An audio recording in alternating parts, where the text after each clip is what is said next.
Olá, pessoal!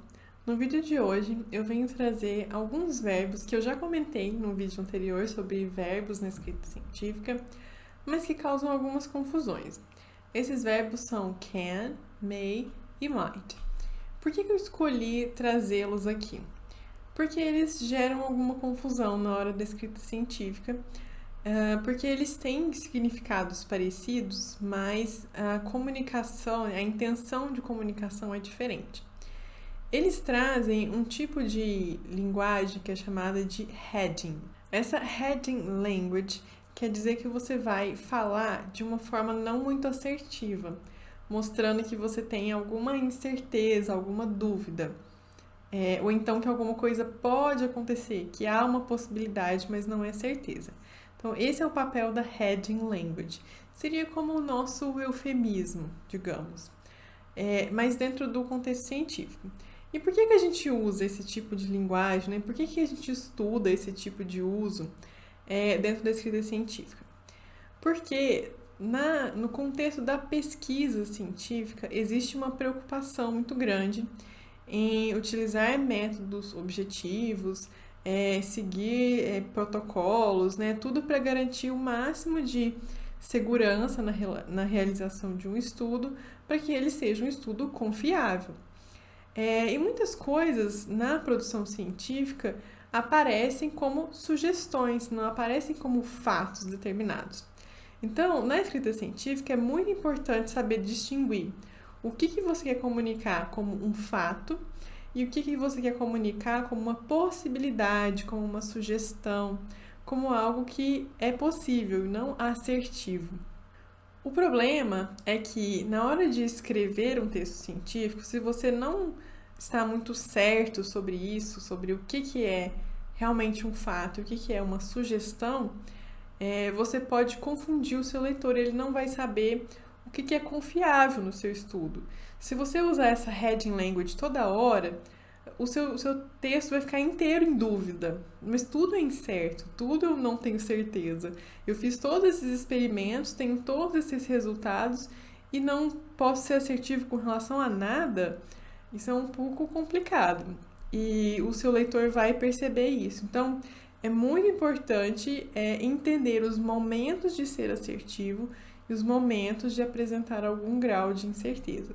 E as formas de demonstrar não, né, de escrever que dão a entender essa assertividade ou incerteza são, na maioria das vezes, através dos modal verbs, que são os verbos modais, e os principais são os que eu vou trazer para vocês aqui. Eu trouxe can, may e might porque eles costumam gerar confusão mesmo, por todos significarem poder, né? Para diferenciar para vocês entenderem como que funciona o uso. Vou mostrar nos exemplos mais para frente o que eles significam em cada caso e qual mensagem que você transmite ao usar cada um deles. Então, primeiro eu vou explicar o que eles querem dizer, né? Então, o verbo can, ele quer dizer poder no sentido de conseguir, de dar conta de fazer algo, de ser capaz. Ele não tem muito a ver com possibilidade de algo acontecer. Por isso, por ele ter esse sentido de conseguir, de ser capaz, ele é um verbo assertivo. Você vai usar o can para falar de fatos, de coisas que acontecem, que realmente podem acontecer, que algo consegue fazer outra coisa. É nesse sentido. Já o may e o might são verbos que tratam de possibilidades, de coisas que podem vir a acontecer. Por isso, eles trazem um grau de incerteza. Se você está falando de uma possibilidade, de uma sugestão, de algo que pode acontecer com base nos seus resultados, alguma implicação, por exemplo, o may e o might são mais adequados. E qual é a diferença entre eles, né? A diferença é muito sutil, mas em geral o may ele é menos incerto do que o might. Então, se você está muito incerto, é uma implicação assim muito pouco provável, você vai usar o might. Se não, você vai usar o may. Se for uma possibilidade geral, você usa o may. É basicamente essa a diferença.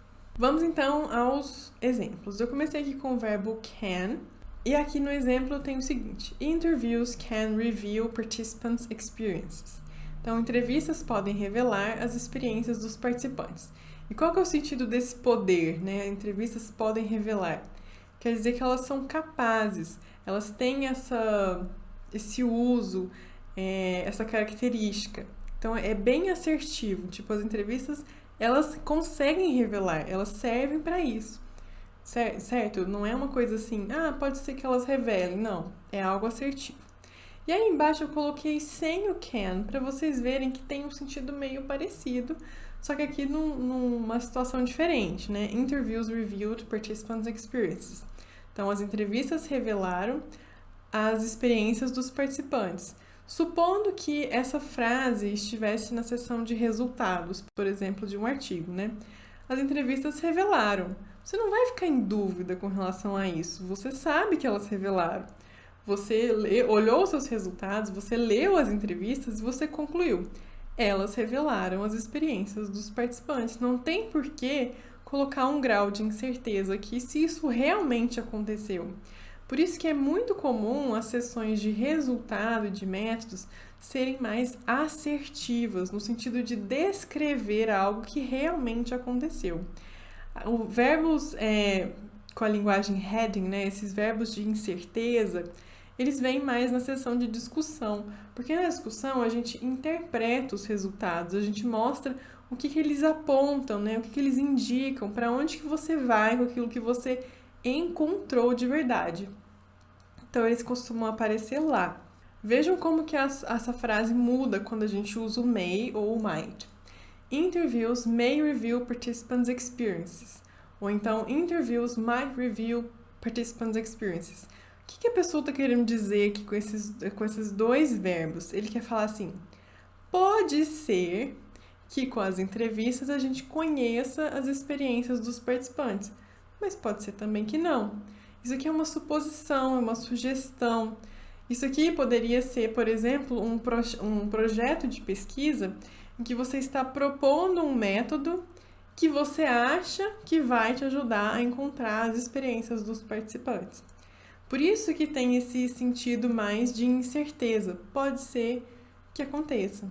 Então, o may ou might tem esse sentido. E aqui o resuminho para vocês se lembrarem. O can vocês vão usar para falar de fatos, para falar de resultados, para falar de métodos, porque ele é assertivo. Já o may e o might vocês vão usar para falar de resultados, no sentido de implicações, de possíveis desdobramentos, e aí vocês vão usar mais na sessão de discussão, né? Para falar dessas interpretações sobre os resultados, o que eles podem significar, o que eles podem levar a acontecer, certo? Se vocês tiverem ficado com alguma dúvida ou quiserem que eu fale sobre outros verbos modais ou outros tipos de estruturas comuns no texto científico, deixem aqui nos comentários que eu estou sempre olhando e eu adoro as ideias que vocês sugerem. Quem sabe, né, posso, maybe I can, trazer outros vídeos falando sobre esse assunto ou sobre outros que vocês têm interesse. Não se esqueçam também de se inscrever aqui no canal e ativar o sininho de notificação para vocês serem avisados do vídeo da semana que vem, tá bom? Muito obrigada por terem assistido até aqui e vejo vocês na próxima.